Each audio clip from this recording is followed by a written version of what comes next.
नमस्कार, बहुत स्वागत है आपका। आप देख रहे हैं ग्रैंड धर्मा सन्मार्ग। रविवार के दिन भगवान सूर्य की विशेष आराधना की जाती है और सूर्य को सर्वति साक्षी भूतम कहा जाता है, सब कुछ देखने और सुनने वाले देव। अब उनको मनाने के लिए कुछ विशेष प्रयोग भी किए जाते हैं। वैसे तो रविवार के दिन कुछ ऐसी चीज़ें हैं जिनको खाना नहीं चाहिए, कुछ ऐसे कार्य हैं जो नहीं करना चाहिए और अपने विशेष मनोकामनाओं की पूर्ति के लिए विशेष तरीके से जल भी अर्पित किए जाते हैं। चूँकि आषाढ़ का महीना चल रहा है और आषाढ़ के महीने में भगवान श्री हरि की विशेष पूजा की जाती है और इस बार का रविवार इसलिए भी खास है क्योंकि इस दिन रवि पुष्य योग, रवि पुष्य नक्षत्र है। तो ऐसे में आप इस दिन विशेष मनोकामनाओं की पूर्ति के लिए विशेष प्रयोग भी कर सकते हैं, उपाय भी कर सकते हैं। क्योंकि ये 2021 की बात करें अगर, तो अभी ये अंतिम है रवि पुष्य नक्षत्र, क्योंकि अब 2022 में ही लगेगा रवि पुष्य नक्षत्र। तो आपको इस समय का फ़ायदा तो उठाना चाहिए। आज हम आपके साथ जुड़े हैं, बहुत सारी आप बाहर भी सूर्यदेव निकाल देते हैं और आपको उनकी कृपा भी मिलती है। देखिए, किसी भी तरह की स्वास्थ्य की समस्या के पीछे सूर्य ही होता है और सूर्य के मजबूत होने से जीवन की लगभग सभी समस्याएं समाप्त हो जाती है।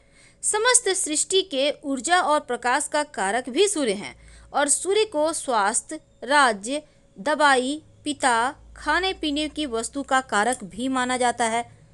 अब भगवान सूर्य जो हैं वो नाम, यश, राज्य, पद भी देते हैं और सूर्य के मजबूत होने से जीवन की लगभग सभी समस्याएं समाप्त हो जाती है। इसीलिए सूर्य को मजबूत करने के लिए सबसे सरल तरीका है उनको जल अर्पित करना, उनके मंत्र जप करना। तो सूर्य को जल देने के बहुत ही सिंपल तरीका है। देखिए, इससे क्या होता है, आपका सूर्य अनुकूल हो जाता है, 9 के 9 ग्रह मजबूत हो जाते हैं। सूर्य को सर्वति साक्षी भूतम कहा जाता है, यानी सब कुछ देखने और सुनने वाले देव। आप चाहें तो नदी में स्नान करके भी अर्घ्य दे सकते हैं, जल दे सकते हैं और घर में भी दे सकते हैं, लेकिन उगते हुए सूर्य को जो अर्घ्य देना है वो सबसे अच्छा होता है।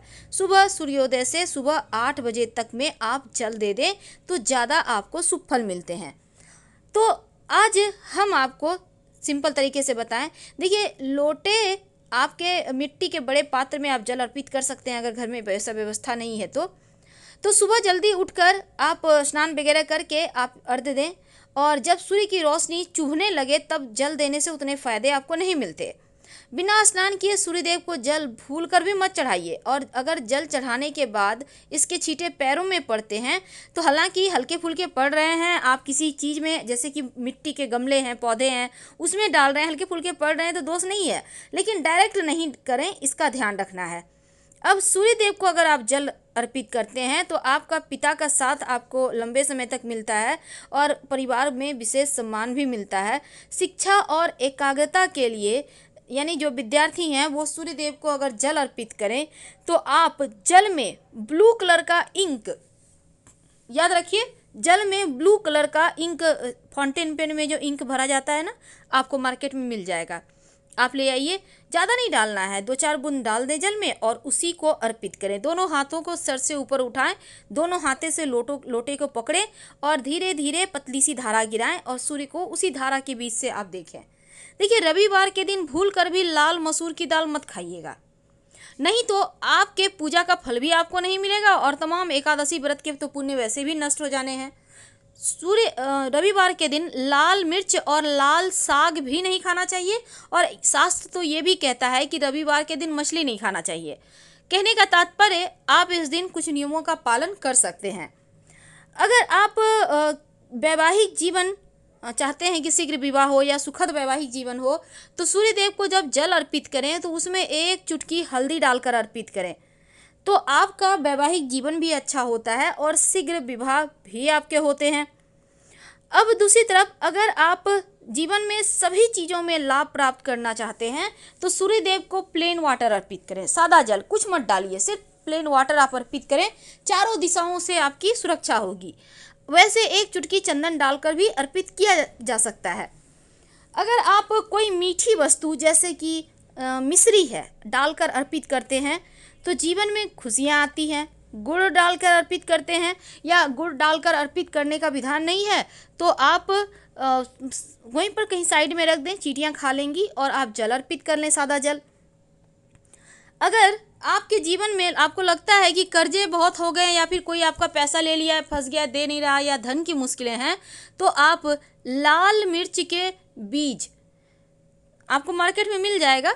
आप थोड़ा सा आप चाहें तो घर में भी निकलवा सकते हैं। लाल सूखा हुआ मिर्च का बीज थोड़ा सा निकलवा के किसी चीज़ में स्टोर कर लें और रोज़ एक चुटकी उठाएं या फिर 11 दाने बीज लेकर जल में डालकर भगवान सूर्य को अर्पित करें और उनसे प्रार्थना करें तो धन की मुश्किलें दूर होती हैं, कर्जों से राहत मिलती है, फंसा हुआ रुका हुआ धन मिल जाता है।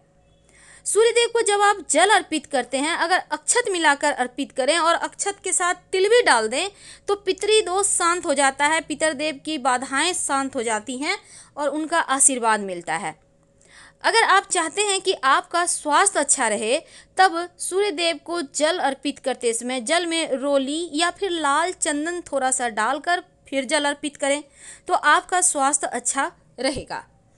और काला तिल अर्पित, सिर्फ काला तिल अर्पित करते हैं तो पितृदेव शांत हो जाते हैं, उनको मुक्ति मिलती है, तृप्ति मिलती है और आपके जीवन में जो भी बाधाएं हैं पितृदोष के, वो समाप्त हो जाते हैं। लाल गुड़हल का पुष्प डालकर अगर अर्पित करें तो शत्रु विरोधी भी शांत रहते हैं और नौकरी, इंटरव्यू वगैरह में भी आपको सफलता मिलती है। तो सूर्यदेव को अर्घ्य देते समय तमाम चीज़ें अब बहुत सारे दर्शकों का ये भी सवाल होता है कि क्या सब कुछ एक साथ डाला जा सकता है। देखिए, डाला तो जा सकता है, कोई दिक्कत नहीं है, लेकिन एक बात का ध्यान रखिएगा कि तांबा का लोटा सबसे ज़्यादा अच्छा होता है और सूर्यदेव को जल अर्पित करने से आपके अंदर एक एनर्जी आती है, रोगों का नाश होता है, आयु वृद्धि होती है, सुख बढ़ता है। इसीलिए सुबह सुबह ही अर्घ्य दें तो बढ़िया है। और सुबह अगर जल अर्पित करते समय कुछ चीज़ें आप लोटे में डाल देते हैं तो कई गुना, कई लाख गुना फल आपको मिलता है। तो वैसे तो सूर्यदेव को जल चढ़ाने का महत्व और फायदे पौराणिक कथाओं में भी मिलता है, क्योंकि सूर्यदेव को रोजाना जल अर्पित करने से घर में सुख शांति आती है, आपका स्वास्थ्य अच्छा रहता है।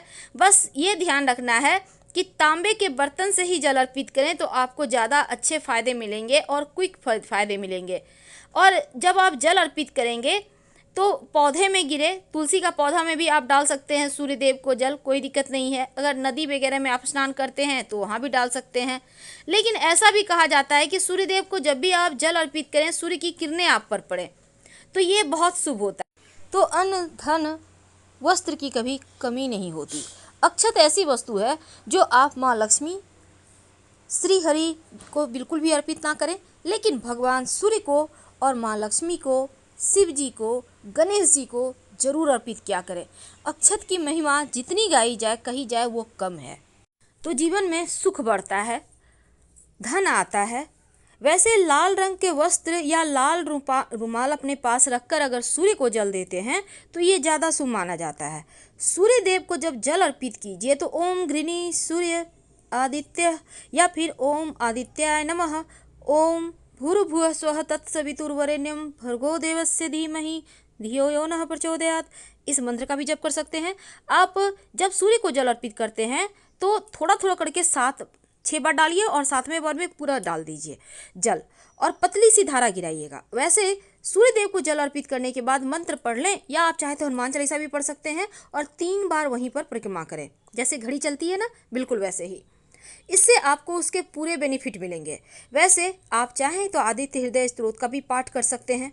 आप अगर देखिए, जब राम जी रावण पर विजय प्राप्त करने जा रहे थे तो उन्होंने भी सूर्य की परिक्रमा की थी और 3 बार आदित्य हृदय स्तोत्र का पाठ किया था। अगर आप रविवार के रविवार रोज ना कभी कर सकें तो 3 बार आदित्य हृदय स्तोत्र का पाठ करते हैं तो फिर आपको विजयश्री मिलने से कोई नहीं रोक सकता। आपके शत्रु विरोधी कभी आपको परेशान नहीं करेंगे। तो बहुत सिंपल है सूर्यदेव को मनाना और तमाम वस्तुएं अर्पित करने का। सूर्यदेव को जल देते इसमें उसके अलग अलग बेनिफिट मिलते हैं। तो हम आपसे विदा लेते हैं। जानकारी अच्छी लगे तो लाइक कर सब्सक्राइब करें। हर हर महादेव। धन्यवाद।